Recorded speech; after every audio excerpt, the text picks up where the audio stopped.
El mensaje lo he titulado Seguros que somos de Él. Y la razón de este título es porque Juan aborda el tema de la condenación. Y yo creo que muchos creyentes, particularmente después de escuchar esta serie y de ver lo falto que somos para agradar al Señor, batallamos con la condenación. Y escucha lo que estoy diciendo, batallamos. Los pastores no estamos en un nivel arriba de los creyentes, de los congregantes de la iglesia, somos ovejas. Y muchas veces yo también he pasado esos tiempos oscuros de condenación al ver mi vida. Pero el Señor tiene respuesta en este pasaje. Juan tiene dos objetivos en la epístola. Uno es mostrar evidencias de quienes son nacidos de nuevo. Y otro objetivo muy claro en la epístola, y lo veremos en estos 3 capítulos que nos quedan, es, o 2, 4 y 5, es asegurarte que tú tengas certeza, de ser hijo de Dios. Entonces, ayúdame a leer, a orar, y espero que Dios te hable por medio de este mensaje si tú estás batallando con condenación como creyente. Dice así: en esto sabremos que somos de la verdad y aseguramos nuestros corazones delante de Él, en cualquier cosa en que nuestro corazón nos condene. Porque Dios es mayor que nuestro corazón y Él sabe todas las cosas. Amados, si nuestro corazón nos condena, confianza tenemos delante de Dios. Y todo lo que pidamos lo recibimos de Él, porque guardamos sus mandamientos y hacemos las cosas que son agradables delante de Él. Y este es su mandamiento, que creamos en el nombre de su Hijo Jesucristo y que nos amemos unos a otros como Él nos ha mandado. El que guarda sus mandamientos permanece en Él y Dios en Él. Y en esto sabemos que Él permanece en nosotros por el Espíritu que nos ha dado. Señor, te suplico que este mensaje pueda traer certeza a los corazones de quienes son tus hijos, Señor. Muchas veces vemos nuestras fallas, nuestras faltas. De hecho, Señor, yo mismo me siento en debilidad para poder transmitir este mensaje tan glorioso. Pero precisamente es lo que quiere hacer Juan, asegurarnos nuestra fe. Quita toda condenación y toda desconfianza, pero que podamos acercarnos confiadamente al trono de tu gracia y habla que tus siervos oyen, Señor, en el nombre de Jesús. Amén. Les decía que una de las cosas más comunes en la vida del cristiano es la batalla contra la condenación, en especial cuando nos damos cuenta qué tan faltos somos para alcanzar los propósitos, la gloria, la santidad de Dios. Hemos escuchado en el capítulo 1, 2 y lo que llevamos del 3, frases contundentes como esta: el que peca o permanece en pecado no es de Dios. El que aborrece a su hermano, nos dijo ya Juan, no es de Dios, sino de Satanás.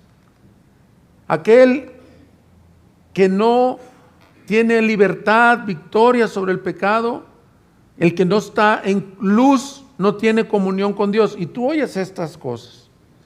Y pareciera que Juan, al final de estos versículos que hemos venido compartiendo, le da el discernimiento de decir: muchos de los oyentes sentirán un gran sentido de condenación. Su conciencia, porque ahí dice esa palabra, si su corazón te condena, también se puede traducir, si tu conciencia te condena. Tu conciencia te llevará en momentos grises a pensar que tú eres el cristiano más falto. Yo te quiero dar esperanza porque te decía, los pastores no somos un cristiano de una categoría aquí y el creyente congregante es un cristiano como si el pastor fuera de la categoría A y el congregante es de la C o de la D. No. Somos ovejas. Y quiero abrir un poco mi corazón. Yo he batallado con tiempos de condenación. Y pareciera que Juan está pensando en una potencial crisis de identidad cristiana, porque los verbos que usa dice versículo 19, en esto sabremos que somos de la verdad y aseguraremos nuestros corazones delante de Él. Está preveyendo que va a venir algún momento en tu vida en donde tendrás dudas. Y esta es la pregunta, ¿soy o no soy? ¿Cómo es posible que yo sea cristiano si esta semana volví a caer por enésima vez en el mismo pecado, en la misma soberbia? Mira la forma en que me llama a amar. Oró Nelson el día de hoy, a morir, amando, a dar tu vida. Y si somos realistas, hermanos, nadie de nosotros ama así. A lo mejor el domingo anterior te fuiste hasta un poco desalentado de decir, híjole, yo no soy. Quizás tú tienes un tremendo rencor. Dices, yo no puedo. Al pastor no le han hecho lo que me hicieron a mí me engañó mi marido o me engañó mi mujer. No es tan fácil como ama al ofensor. Pero de eso se trata este mensaje. Entonces, yo pretendo contestar con este mensaje y con estos versículos una pregunta. Es un poco diferente el mensaje de otras veces. Vamos a contestar la pregunta, ¿cómo aseguramos nuestros corazones delante de Él? Nos basamos en el versículo 19 que dice, en esto sabremos que somos de la verdad y aseguramos nuestros corazones delante de Él. ¿En qué? O sea, Juan nos dice, en esto vas a estar seguro que eres de la verdad. Y quiero dar un poco de contexto. En ese tiempo se habían levantado maestros que enseñaban que el conocimiento era el que te hacía ser de la verdad. Entonces era bien fácil decir, yo conozco mucha teología, conozco mucha Biblia. Eran los gnósticos. Y estaban enseñando a la iglesia que para ser de la verdad, o para ser un verdadero o genuino hijo de Dios, lo que necesitabas es conocer, tener conocimiento. Y Juan dice, no, espérate. Mira el versículo 18. Hijos, no amemos de palabra ni de lengua, sino de hecho y en verdad. En esto sabremos que somos de la verdad. Juan dice que no sabrás o podrás saber si eres verdadero cristiano, no que tanto conoces de la Biblia, sino que tanto amas a Dios y a tu prójimo. Y el problema que ellos tenían es actual. En el pleno 2024 que vivimos hay personas que piensan que ser cristiano o ser de la verdad es por en base al conocimiento que tienen. Y yo escucho cristianos que tú les preguntas, ¿por qué eres cristiano? Y te sacan su currículo. Porque yo soy diácono. Hay unas iglesias que te dan una plaquita de diácono. Porque yo tengo seminario bíblico. Porque yo soy maestro. Porque yo he plantado 1, 2, 3 iglesias. Porque yo soy discipulador, soy evangelista. Y el Señor no nos lleva a eso. Aquí nos da, probablemente hay más, pero yo voy a sacar 5 respuestas. Así que voy a ser breve porque si se fijan he estado cumpliendo el horario de predicación. 5 respuestas de cómo sabes si estás en la verdad. La primera la acabo de mencionar. Amas.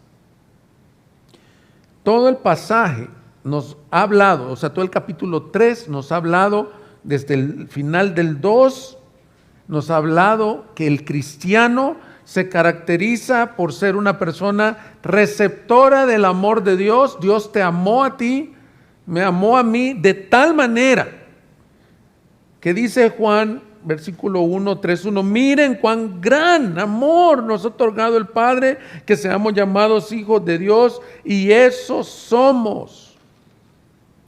El cristiano no es un asistente de iglesia, no es un asistente de seminario bíblico, no es un hijo de cristianos, es un hijo adoptado por Dios, que por la gracia de Dios puede tener seguridad. Todos los cantos que cantamos hoy, yo decía, Señor, ¿cómo refuerzan esta predicación? Cuando los momentos de condenación son oscuros, tú debes de afirmarte en que Él ya te amó porque te hizo su hijo. Porque una de las batallas en la condenación es decir, yo no soy amado. ¿Cómo me va a amar Dios a mí si yo soy tan chafa? Del griego Schaeffer, no, del griego cristiano que no llega a los estándares. Pero Juan se ha encargado todo el capítulo 3 a decirte, eres amado y por lo tanto una evidencia de que fuiste adoptado en la casa de Dios es que tú comienzas a amar a Dios y a tu prójimo, hermano. Y miren, esto es imperfecto probablemente. No probablemente, estoy seguro que tu amor es imperfecto, como el mío lo es. Nadie aquí ya llegó a la meta del amor. Pero si tú batallas, por ejemplo, el domingo pasado hablábamos del perdón, del rencor, de la ira. ¿Cómo sabes si tú eres cristiano? Cuando menos tú te dueles y dices, Señor, ayúdame a amar. No estoy amando al que tú me llamas a amar, ayúdame. Y yo he sido desafiado por esta serie a examinar mi amor. Y Dios ha sido tan bueno conmigo que me ha mostrado, ¿se acuerdan que una vez usé la expresión, aunque sea 1 milímetro de gracia? Si tú en tu vida encuentras esto, mira hermano, tú puedes ser el más torpe, el que más le falla al Señor, el más chafa, como dije. Perdón a los hermanos mayores que no les gusta a veces esas palabras así en el púlpito, pero el que más falla. Pero tú dices en tu interior, Señor, yo te amo a ti. Ayúdame. Y yo quiero amar a mi prójimo como a mí mismo. Tú estás cumpliendo la ley de Dios. Y esa es una evidencia, es ese milímetro de gracia que tú perteneces a Él. Te caracterizas por amar a Dios sobre todas las cosas. Porque Dios quiere garantizar que tú sepas que eres su hijo en la medida que tú permitas que ese amor fluya en ti. Luego Juan nos dice, en esto se conocen, en que aman, imperfectamente. Pero pareciera que al poner ese estándar, mira lo que nos lleva el versículo 20. El 19 dice que en esto sabremos que somos de la verdad y aseguraremos nuestro corazón delante de Él, en que amamos. Pero mira el versículo 20. En cualquier cosa que nuestro corazón nos condene, porque Dios es mayor que nuestro corazón. Y Él sabe todas las cosas. ¿Qué pasa cuando un cristiano no alcanza los versículos previos? ¿Qué pasa cuando alguien... Juan nos acaba de decir que somos libres del pecado, pero en la verdad no eres libre del pecado. ¿Sabes lo que pasa? Un verdadero cristiano muchas veces cae en condenación. La palabra condenación puede ser como una intranquilidad, como sentirte acusado delante de la presencia de Dios. Y contestando a la segunda respuesta, a nuestra pregunta, ¿cómo nos aseguramos que somos de Él? Primero, porque amamos a Dios y al prójimo. Segundo lugar, porque Dios nos ha libertado de la condenación. Mira lo que dice, cuando tu corazón te condena, Dios es mayor que nuestro corazón. Y Él sabe todas las cosas. Este versículo es bien clave en este pasaje. Porque el corazón o conciencia, déjame te leo otras dos versiones. Dice una versión, cuando nuestro corazón nos reprenda, porque Dios es mayor. Y dice otra versión, tranquilizaremos nuestra conciencia ante Él en caso que nos condene nuestra conciencia. Pues Dios es mayor. En una dice que podremos tranquilizar nuestro corazón cuando tengamos una crisis en donde nos esté reprendiendo el corazón. Miren hermanos, esto no es como dicen, ciencia astrofísica. Esto es el pan de cada día del cristiano, es la batalla de cada día del cristiano. Cuando tú ves que no amas, cuando tú no ves que eres libre totalmente del pecado, puedes decir, ¿qué estoy haciendo aquí? Satanás es experto en ser el acusador de los hermanos. Es uno de sus nombres. Y otro de sus nombres es el tentador. Entonces tiene la cadena completa de producción. Te pone zancadilla en la carrera, te caes, te tropiezas y luego está riéndose, burlándose, y luego está ante el Padre. Mira, por la que tú moriste en la cruz. Aquí dice que es cristiano. Hermanos, yo les voy a hablar como pastor. Yo a veces veo que personas bautizadas, nacidas de nuevo, hay domingos que no se paran a tomar la Santa Cena. Hay domingos que no cantan algunos de ustedes, o ni siquiera se sienten dignos de levantar su rostro. ¿Qué hacer en esos casos? La palabra de Dios nos va mostrando en este pasaje que Dios es mayor que tu pecado. Dice, si tu corazón te condena, hay una condenación y culpa que no proviene de Dios. Y hay otra tristeza según Dios que produce arrepentimiento. El cristiano que ama a Dios, claro que se dolerá por su pecado.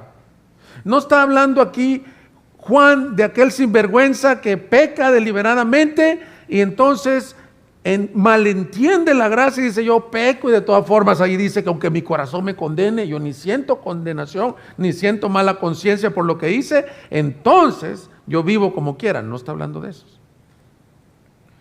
Está hablando con aquel que no puede levantar ni aún su rostro, como el publicano que decía, sé propicio a mí, pecador. Está hablando del cristiano genuino que quiere estar bien. ¿Cómo tranquilizamos nuestros corazones?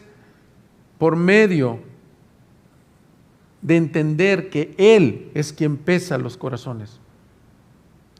Mayor es Dios quien pesa los corazones. Y te animo, mi hermano, porque yo he vivido esto mismo muchas veces. He tenido que venir de rodillas al Señor diciéndole, tú lo sabes. Ahí dice, no solo que Dios es mayor que nuestro corazón, sino que Él sabe todas las cosas. El corazón es engañoso, hermanos. Muchas veces nos está acusando de algo que no eres. Y muchas veces te estás creyendo más bueno de lo que eres. Tu corazón genera ídolos. Y tú dices, no es un ídolo. Yo nomás lo respeto, o lo amo, o es mi trabajo. Y el Señor dice, yo conozco tu corazón. Muchas veces tengo que ir de rodillas a decirle, Señor, tú sabes que no puedo amar como tú me mandas, que no soy libre totalmente del pecado, que me siento condenado porque a veces no te represento aquí en la tierra como pastor. Yo lo he hecho, hermanos. Pero, acuérdate el Evangelio, hay un pero tú conoces mi corazón.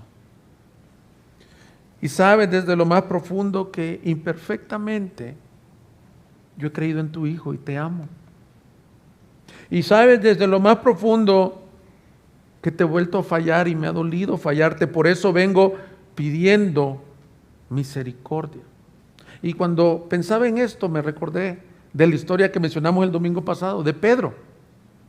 Quiero que pienses un momento como ilustración a este punto, la caída del apóstol Pedro.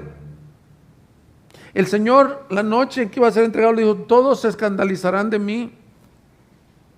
Y le dijo Pedro al Señor, no, Señor, aunque todos se escandalicen de ti, yo no te voy a negar. Le dijo, Pedro, yo he orado para que tu fe no falte. Porque Satanás te ha pedido a ti para zarandearte. Y después de vuelto, le dice, pastorea a tus hermanos, restaura a tus hermanos. Y justo lo que pasó esa noche, el Señor los zarandeó no solo a él, sino a todos. Zarandear es como el cemento con la arena en un colador que le hacen así, mira, y va cayendo la arena finita. A muchas veces Satanás le pide permiso, como en la historia de Job, déjame zarandear a para ver si tiene fe, para ver si es cierto que te adora, le dijo de Job. Y Pedro 3 veces siguió, dice el Señor, de lejos en aquel lugar, y 3 veces dice que una sirvienta le preguntó, no, yo no estaba con ellos. No, ¿cómo no? Le dijo otro, ¿tú eres un Galileo? No, yo no estaba con ellos. La tercera vez dice que maldijo, o sea, dijo groserías, malas palabras, para disimularla que era un discípulo. Claro que no. Negar a una persona es de los actos más viles que hay. Y negar al Hijo de Dios es un acto muy vil, que al igual que Pedro hacemos muchas veces con nuestras acciones y nuestras obras. Pero el Señor, que conoce los corazones, pensó que el corazón de Pedro estaba condenado, porque dice que se fue y lloró amargamente. Y Juan nos describe la historia de Pedro cuando fue restaurado. Juan 21:14 dice, esta fue la tercera vez que Jesús se manifestó a sus discípulos después de haber resucitado entre los muertos. Estaban en la playa, estaban pescando, y Juan y Pedro y los discípulos estaban en el barco, y Jesús estaba en la playa y los llama. Él se tira, ahí se saca esas redes, sacan como 1500 peces, se ponen a comer y empieza este diálogo.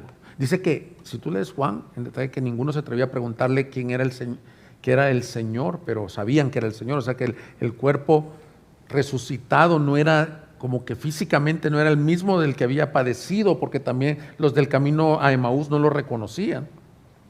Nadie se atrevía a preguntarle, pero sabían que era el Señor. Y le dice, versículo 15, cuando acabaron de desayunar, Jesús dijo a Simón Pedro, Simón, hijo de Juan, ¿me amas más que estos? Sí, Señor, tú sabes que te quiero, le contestó Pedro. Jesús le dijo, apacienta mis corderos. Hermanos, cuando yo llego a este pasaje, digo, Padre, gracias por ser omnisciente y sabio Dios. ¿No estaba más fácil que tú fueras el pastor de tu iglesia?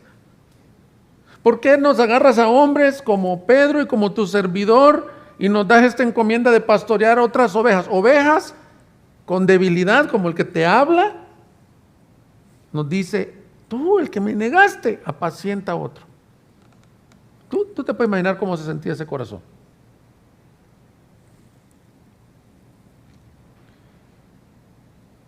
Versículo 16, volvió a decirle por segunda vez, Simón, hijo de Juan, ¿me amas? Sí, Señor, tú sabes que te quiero, le contestó Pedro. Jesús le dijo, pastorea mis ovejas. Jesús le dijo por tercera vez, Simón, hijo de Juan, ¿me quieres? Pedro se entristeció porque la tercera vez le dijo, ¿me quieres?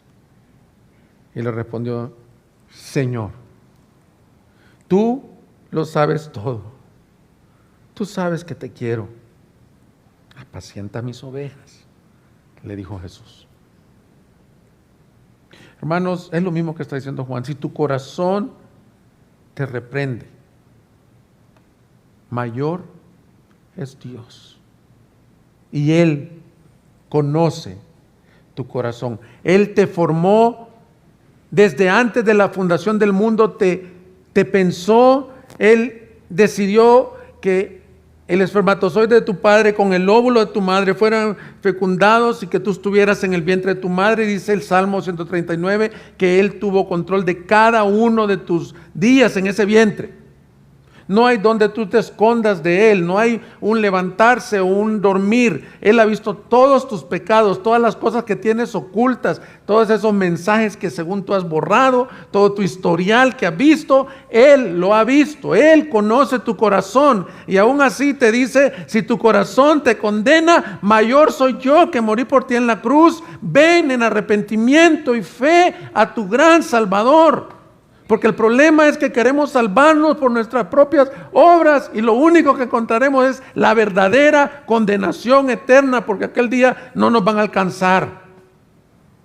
Como cuando voy a un centro comercial con mi hijo, y aquella vez, aquí una hermana bien linda le regaló un dinero para Navidad, íbamos a comprar, que quería un juguete. Y ya cuando estaba ahí, le alcanzaba. Y digo, pues págalo con lo que te dieron, le dije. Y me dice, no, pero Macar sin nada. No, pues le digo yo. Entonces era nomás muchos queremos con nuestras obras decir, Señor, mira, sí, hice esto, pero yo no amo así porque me ofendieron. Yo no te adoro tanto porque pues tú sabes mi trasfondo. El Señor te dice, sal de la condenación, amigo, hermano. Yo quiero en esta iglesia predicar un evangelio de la gracia.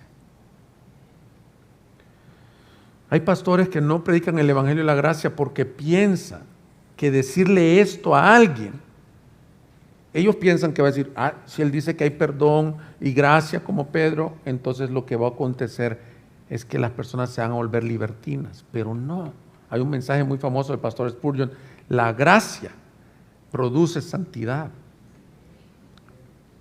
no libertinaje, y esa es nuestra tercera respuesta. Vamos recapitulando. Primera respuesta, sabemos que pertenecemos a Él porque amamos, sabemos que pertenecemos a Él porque nos ha libertado de condenación. Número 3, sabemos que pertenecemos a Él porque tenemos confianza. La gracia produce confianza, no libertinaje. Versículo 21, amados, tú eres amado, a ti te habla. Si tú estás en una crisis de que, esto es bien común, he escuchado a muchos cristianos. O sea, dicen Dios es amor, estoy leyendo Primera de Juan, Dios amó a los pecadores y ama a los hermanos, pero a mí, o sea, apropiar esto es lo que cuesta. Se requiere fe. Amados, si nuestro corazón nos condena, confianza tenemos delante de Dios. Una de las cosas que se pierde en la condenación es la confianza de estar delante de la presencia de Dios. Porque Dios es santo. Porque tenemos en el Antiguo Testamento que traían el arca a Jerusalén, ¿se recuerdan esa historia? Y vienen caminando como en una carreta y un hombre llamado Pérez Usa, se ve que se va a caer el arca, mete su mano y la toca y dice la Escritura que cayó muerto. Y hubo un gran temor en el pueblo y la gente dice, ¿por qué se murió? Se murió porque Dios es santo, porque Él es intocable, Él es separado del mal, porque no lo podemos tocar. Entonces eso infunde temor. Pero cuando Dios te ha quitado la condenación por su sacrificio, Juan te dice lo contrario. Amados, si nuestro corazón nos condena, confianza tenemos delante de Dios. Ya no hay temor ni culpa hay, dice el canto, por el poder de Cristo en mí. ¿Qué hay? Confianza. ¿Confianza para qué? Bueno, contexto. En la carta 2 veces nos dice que tengamos confianza para el día de su venida. Porque hay algunos que no tienen confianza para ese día de su venida. Mira, dice 1 Juan 2:28, y ahora hijos permanezcan en Él, para cuando se manifieste tengamos confianza y no nos apartemos de Él avergonzados en su venida. Hay personas que a la venida segunda del Señor le tienen pánico. Yo crecí en una iglesia en donde se enseñaba un poco mal sobre la segunda, bueno, o no se enseñaba mucho sobre la segunda venida, pero lo popular que se enseña por las películas y por libros es que de pronto va a haber como un rapto secreto y que entonces los que sean bien portados o que hayan creído en Jesús, vamos a decir que los que lo predican más sanamente, van a desaparecer y los que no anden bien van a tener un gran pánico ese día. Pues ahí tienes a tu servidor que se convirtió a los 17 años, pero creció en una iglesia y como a los 15 años tenía pánico de la venida del Señor. Andaba en mis pecados. Yo decía, si el Señor llega a venir, me quedé. Hasta la canción, hay una canción de un cantante, voy a tirar el nombre porque es bien famosa, que se llama De la Gran Tribulación, era de miedo. Una vez les platico algo para que no se duerman. Tenía como 15 años. Este contexto, yo crecí en una iglesia, se enseñaba esto, de que Dios, nadie va a estar con Él que esté así, como un cristiano como era yo. Yo no era cristiano, no había nacido nuevo, pero era congregante. Estoy dormido en la tarde, yo no vivía en un coto o condominio cerrado, sino en la calle. No en la calle, pues, sino en una colonia. Y pasó un camión en lugares donde no deben de pasar camiones y sonó el claxon a todo lo que da, como esos así de, ya saben, como trompeta. Ta, ta, ta, ta, ta, ta, ta, ta, ta, de esos que tienen. Me levanto con las palpitaciones a 150 por hora. La final trompeta, me quedé, ya sabía yo. Me quedé aquí en la tierra, buscando, y luego no había nadie en la casa. No habían celulares, me quedé. Bueno, sé que es una exageración, pero dice que algunos no tendrán confianza el día de su venida. Para otros, no me he casado, puede venir, que no venga, no me he casado, no tengo hijos, no he cumplido mi sueño. No hay confianza, pero para otros hay confianza. El Señor, ven pronto, te anhelo, ven pronto. Yo estoy confiado que estoy escondido en Él, en su mano. Pero no solo es esa confianza para aquel día, que la necesitarás, porque luego vuelve a decir en el capítulo 4:17, en esto se perfecciona el amor en nosotros para que tengamos confianza en el día del juicio. Pues como Él es, así somos también nosotros en este mundo. ¿Cómo puedes llegar tú a un juicio con confianza? Porque has sido perdonado, has sido limpiado. Pero el contexto inmediato es el siguiente versículo. Vamos a leer los dos versículos para que ahora haga sentido, 21 y 22. Amados, si nuestro corazón nos condena, confianza tenemos delante de Dios y todo lo que pidamos lo recibimos de Él porque guardamos sus mandamientos y hacemos las cosas que les son agradables delante de Él. ¿Cuál es la confianza de la que está hablando? La confianza para acercarnos a su presencia, a orar, a pedir. Y es la verdad, hermanos. Un corazón condenado no se atreve a pedir. No, es lo que decía, no tomas la Santa Cena, no cantas, no sirves. No, hoy no puedo servir. ¿Y por qué? Condenación. ¿Quién te dijo que cuando te portaste bien también mereces servir? ¿Sabes quién te dijo?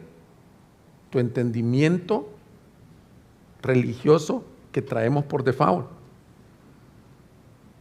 Esta semana fui el mejor hijo del mundo, el mejor cristiano del mundo. Ofrendé, diezmé, ¿qué más hiciste? Serviste, evangelizaste. Entonces hoy sí soy digno de la oración a mi Señor.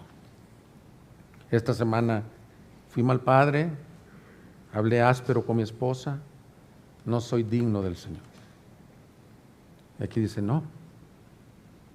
Si tú has creído en Jesús y te has arrepentido nuevamente, no estoy hablando de sinvergüenzada, de decir peco y vivo como quiero, no. Estoy hablando de aquel que dice, Señor, yo no amo como debo, yo no soy el hijo fiel que tú eres, pero perdóname. Entonces te quita la condenación y te dice, tienes confianza para orar. Y luego viene este versículo tan grande, con letras tan grandes, os he escrito, dice Pablo. Y todo lo que pidamos, recibimos de Él. Hay cristianos que no se atreven a pedirle a Dios porque saben o se sienten condenados. ¿Cómo le voy a pedir a Dios? Yo no sé si tú viviste con un padre duro que tenías temor o pánico de pedirle. Nosotros, por la gracia de Dios, todavía mis hijos no están ahí. Ellos me piden lo que quieren con confianza, aunque sea una cosa que no les puedo dar, pero entran con confianza. La confianza, dice Hebreos 10, versículo 19. Entonces, hermanos, puesto que tenemos confianza para entrar al lugar santísimo por la sangre de Jesús,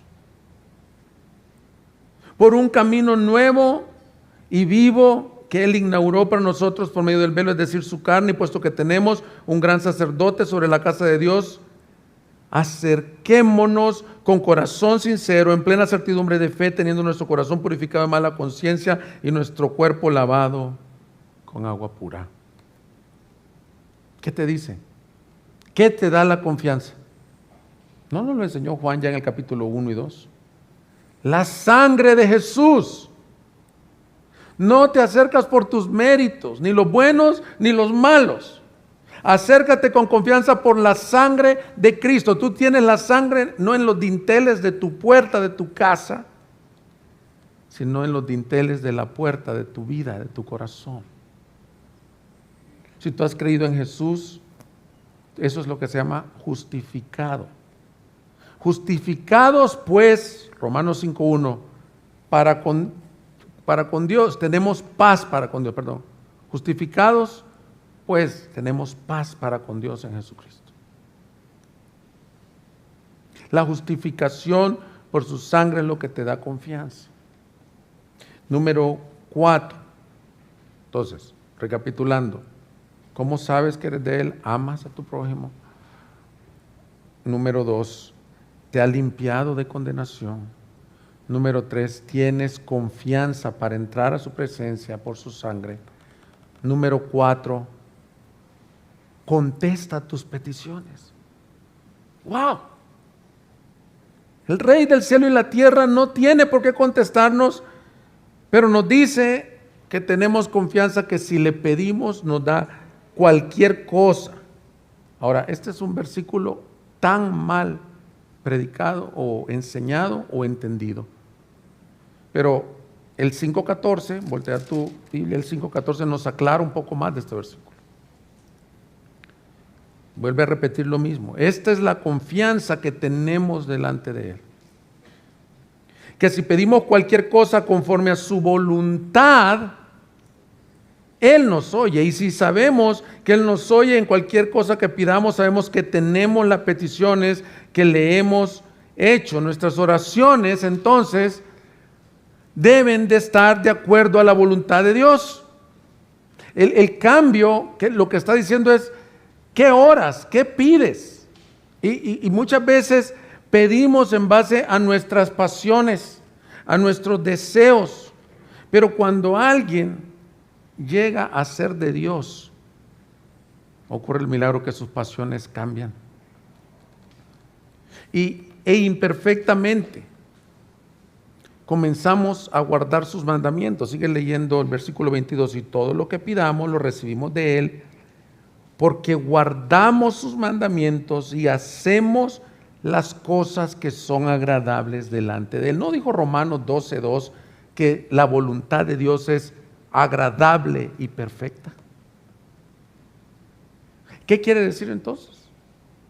¿Cuáles son esas oraciones o esas peticiones que Dios te dará? Todas son aquellas que el creyente regenerado por su sangre, lavado por su sangre, regenerado por su Espíritu Santo, viene en oración a pedir. Y sí es pedir. Hay momentos de solo adorar con la oración, pero este es de pedir. Pero Él alinea su voluntad, o sea, la del hombre, la alinea a la voluntad de Dios. Cuando el Señor dijo, enséñanos cómo orar, dijo, Padre nuestro, relación, que estás en los cielos, santificado sea tu nombre, adoración. Venga en nosotros tu reino, hágase tu voluntad, así como se hace en el cielo. Él es el Rey, Él es el soberano, el Hijo de Dios verdadero, nacido de nuevo, está haciendo su voluntad. La Biblia enseña dos cosas sobre la voluntad. Esto es la voluntad de Dios. La Biblia, la palabra santa. Si tú dices, bueno, aquí dice que pida todo conforme a su voluntad. Pide conforme a la palabra. Ora conforme a la voluntad de Dios revelada. Claro que Él quiere santificarte. Claro que Él quiere darte ese perdón por el que estás pidiendo. Claro que Él quiere la conversión de los perdidos. Ora. Diciendo, Señor, es tu voluntad que yo sea más santificado. Ora de acuerdo a su voluntad. Pero también hay una voluntad secreta que no está revelada en el libro. ¿Con quién te has de casar? ¿Qué trabajo tomar este o aquel? ¿Qué coche comprar este o aquel? Pero un verdadero piadoso orará como el Salmo 25, versículo 4, cuando decía, Señor, muéstrame tus caminos. Enséñame tus sendas, guíame en tu verdad y enséñame, porque tú eres el Dios de mi salvación, en ti espero todo el día. El problema es que muchas veces pedimos para nosotros. Más bien decimos, hágase mi voluntad y no la tuya, en lugar de decir, hágase tu voluntad y no la mía. Debemos pedir de acuerdo a la voluntad de Dios en nuestras vidas. Hay un error muy frecuente con este versículo y lo ha propagado el evangelio de la prosperidad. El evangelio de la prosperidad es un error doctrinal que es muy común en las iglesias y en los países de Latinoamérica, de África, de Asia, en los países del tercer mundo ha tomado mucho auge, aunque empezó en los Estados Unidos y en Europa, porque somos países que pensamos que la bendición y la prosperidad es la material. ¿No es cierto? Ellos enseñan que es la voluntad de Dios. Fíjate, estamos diciendo orar conforme a la voluntad. Ellos enseñan en sus declaraciones de fe que es la voluntad de Dios que cada hijo sea próspero financieramente y en salud. Olvidando la enseñanza central de las Escrituras, en donde han habido personas que han sufrido por Cristo, que han vivido pobreza. Una idea central de su doctrina se llama la palabra de fe o confesión positiva, en donde el creyente que quiere disfrutar de esta gran bendición y prosperidad económica o física debe de proclamar, declarar o atar. Y comienza a escucharse: yo declaro sanidad en tu vida, yo proclamo bendición, proclamo oro, proclamo dinero, un nuevo trabajo. Y espero no saquen este video de contexto, estoy diciendo que eso es lo que enseñan allá. Hermanos, ese es un mal entendimiento de quién es Dios y de quién es el hombre. El hombre es barro y Dios es rey soberano. Tú puedes declarar en el cielo y en la tierra que alguien sane, y si Dios, que es el rey, dice que no ha de ser sano, no ha de ser sano. Tú no eres quien debes de declarar. El único que declara el porvenir, dice la Escritura, es yo, Jehová.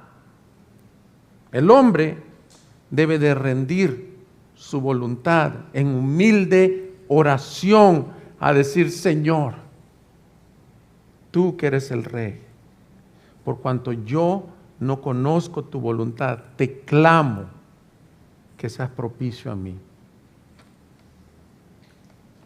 La Biblia presenta otro punto de vista sobre la pobreza y la riqueza. Entre los primeros precursores de este movimiento había un hombre llamado Copeland, de los más famosos. Mira esta frase que él decía: tienes que darte cuenta que es la voluntad de Dios que tú prosperes. Está mal traducido ahí, creo. Eso para él es la voluntad de Dios. Esto es disponible para ti y sinceramente será tonto de ti de no tomar de ello. Otro de los más famosos, Robert Tilton, dijo esto: ser pobre es un pecado cuando Dios promete la prosperidad. Nueva casa, nuevo coche, esto no es nada comparado con lo que Dios quiere hacer por ti. Y va acompañado, mis hermanos, si tú has oído estos mensajes, de que también le tienes que dar a Dios para que Él te bendiga de esta forma. Hermanos, tal vez tú no estás en ese extremo, porque este extremo, alguien que estudia la palabra, es bien obvio. Pero tal vez tú estás en el extremo en donde estás pidiendo por algo y el Señor no te responde. ¿Qué te quiero decir yo con este mensaje? Confía en esto. Dios es Dios. A veces yo he dicho, o otros predicadores dicen: el Señor te puede responder sí, no o espera. Bueno, eso no está en la Biblia. Dios te puede responder no y punto, porque Él es soberano. Y debemos de decir: Señor, dame la gracia para ser humilde. Si quieres apuntar esto sería una buena oración a decir: Señor, dame tu gracia para creer que tu voluntad es mejor que mi propia opinión, que tú no te equivocas y que tú oyes y contestas de acuerdo a tu voluntad.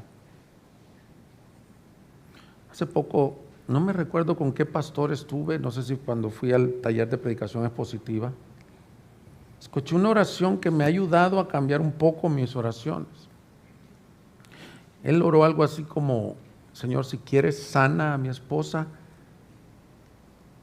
o sana a esta persona si esto no interfiere con tus planes, pero que se haga tu plan.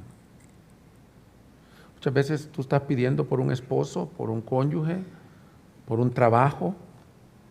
Yo también lo he hecho. Pero queremos decir: Señor, si esto no interfiere con tu plan, hazlo en mí. Hermanos, que pueda estar pidiendo al Señor. Pero quiero decirte esto, también es una promesa, que Él te dará todo aquello. Gloria a Dios. No merecemos nada, pero nos dará todo aquello que es de acuerdo a su voluntad. Qué bueno es Jehová. Para siempre su misericordia. Nos da más abundantemente de lo que pedimos o entendemos. Tú estás pidiendo un trabajo y a lo mejor el Señor te quiere tener tiempo con tus hijos, que no va a regresar. Tú estás pidiendo salud y a lo mejor el Señor está queriendo otra cosa. O a lo mejor te quiere dar salud. En vida o en muerte, decía Pablo, que el Señor sea glorificado en mí. Y número 5, sabemos que estamos en la verdad porque obedecemos sus mandamientos, versículo 23. Y este es su mandamiento, que creamos en su Hijo Jesucristo y nos amemos unos a otros como Él nos ha mandado. El que guarda sus mandamientos permanece en Él y Dios en Él, y en esto sabemos que Él permanece en nosotros por el Espíritu que nos ha dado. Nos lleva a la obediencia. Pero la religiosidad cristiana nos enseña que obedecer es: a ver, ¿qué tengo que hacer? ¿Dónde me porto bien? ¿Dónde soy un mejor cristiano? Y mira qué es lo que tienes que obedecer. Tu obediencia como cristiano no es qué hago para ser mejor cristiano, sino qué creo que otro hizo por mí. Este es el mandamiento: creer en el precioso nombre de su Hijo Jesucristo. ¿Cuál es el mandamiento que nos da Juan para saber que somos sus hijos, para saber que estamos en Él? Fe en el Hijo de Dios, fe en su nombre. ¿Qué quiere decir cuando dicen el nombre de Jesús? No mis obras, no mis gracias, no mis capacidades, sino solo Christus. Fue una de los lemas de la Reforma Protestante, porque se creía que podía ser salvo con algo más Cristo, como obras más Cristo, penitencia más Cristo en aquel tiempo. Pero ahorita hay personas que también. ¿Cómo soy salvo? Obra más Cristo, servicio más Cristo, buena paternidad más Cristo, buen matrimonio más Cristo. Y el cristiano que no llega cae en condenación. Entonces, ¿qué te dice el Señor? Este es el mandamiento: que creas en Él. Ese es el Evangelio. Todas las religiones te dicen haz, y el Evangelio de Jesucristo te dice cree en lo que otro hizo por ti, porque tú nunca lo ibas a poder hacer. Ese es el Evangelio que predicamos de la gracia. Fe. Por eso cuando he caído en tentación, por eso cuando he caído de sentir condenación. ¿Sabes cuántas veces caigo yo en tentación de sentir condenación? Ni me acuerdo de tantas veces.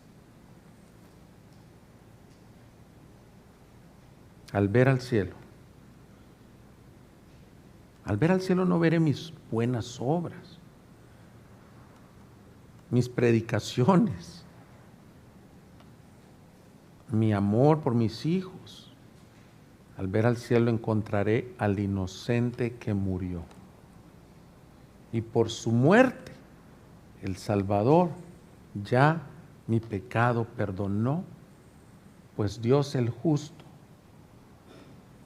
propició la ira que era sobre mí. Cristo, solo Cristo. Velo a Él. Velo a Él. Yo quiero ir cerrando esto. ¿Tú estás batallando con condenación? ¿Estás como Pedro? Él nos dice, entonces el que ha creído en el nombre de Jesucristo, y quiero decirte algo, amigo que nos visitas, no te estamos predicando religión. ¿Cómo vas a llegar aquel día con confianza? Cree en el nombre de Jesucristo. Deja de creer en tus buenas obras, deja de creer en tus malas obras, cree en Él, deposita tu vida en Él. Eso es lo que es ser un cristiano, es alguien que se rindió a los pies de Cristo. Vino a los pies de Cristo, como el progreso del peregrino que viene cargando una gran carga pesada y está en la cruz y la deposita, rindo todo a Él, a Cristo. ¿Tú ya lo hiciste? Y hace poco me preguntó una hija de aquí de unos hermanos, tiene 11 años la niña, y me dice, de esas que se queda con los hermanos, ¿cómo sé? Me dijo. Me puso un jaque, no me puso el mate porque estaban estas. ¿Cómo sé? ¿Qué evidencias hay para saber si yo soy nacida de nuevo?